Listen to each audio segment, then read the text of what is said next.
Conozcamos los principales acontecimientos que han influido en la evolución del derecho electoral en México. Divididos en 4 grandes generaciones.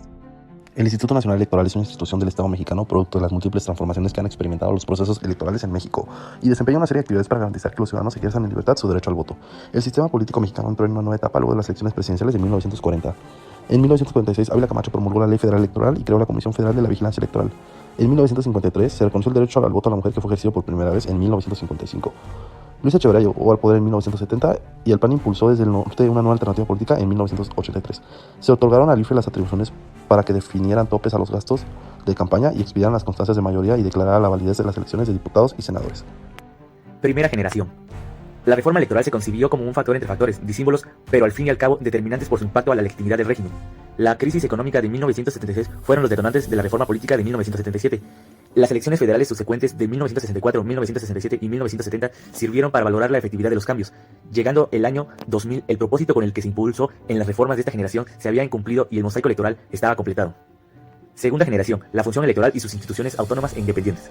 La caracterización del IFE como un organismo público autónomo fue producto de la reforma electoral de 1996. Con ello, dejó de pertenecer orgánicamente al Ejecutivo y obtuvo autonomía constitucional plena. La reforma político-electoral de 1990 estableció una nueva función estatal abocada completamente a lo electoral para hacerse cargo de las elecciones federales. En el año de 1998, las elecciones se caracterizaron por la carencia de condiciones equitativas para la competencia electoral. El presidente Zedillo jugó las reglas del juego.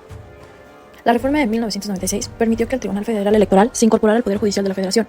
Ahora, por la reforma, se introdujeron varias cosas. También algunos cambios institucionales incentivaron la participación ciudadana.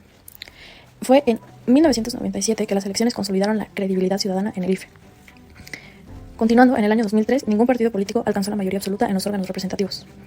Y como primer elemento para destacar, gracias a la ciudadanización, es que incrementó la confianza en las instituciones electorales. Con las medidas de impugnación de la elección presidencial, el Poder Legislativo encabezó una nueva reforma electoral.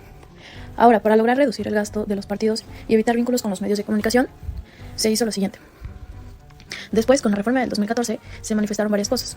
La tercera generación fue conocida por la paridad de condiciones en la competencia, en donde el dinero y los medios de comunicación se convirtieron en una herramienta fundamental para la decisión política. La regulación inicial del financiamiento privado estableció los montos máximos de aportaciones privadas, así como las provisiones a las contribuciones para los partidos, indicando que le correspondería al IFE la labor de fiscalización de los recursos de estos mismos. La reforma del 2017 consiguió una cobertura jurídica en las acciones del IFE dirigidas a profundizar en la par condicio de la competencia. Por eso se incorpora en el artículo 134 constitucional la obligación de utilizar con imparcialidad los recursos públicos a cargo de los poderes, prohibiendo la utilización de dichos recursos para coaccionar el sufragio o condicionar la entrega de recursos a los programas sociales.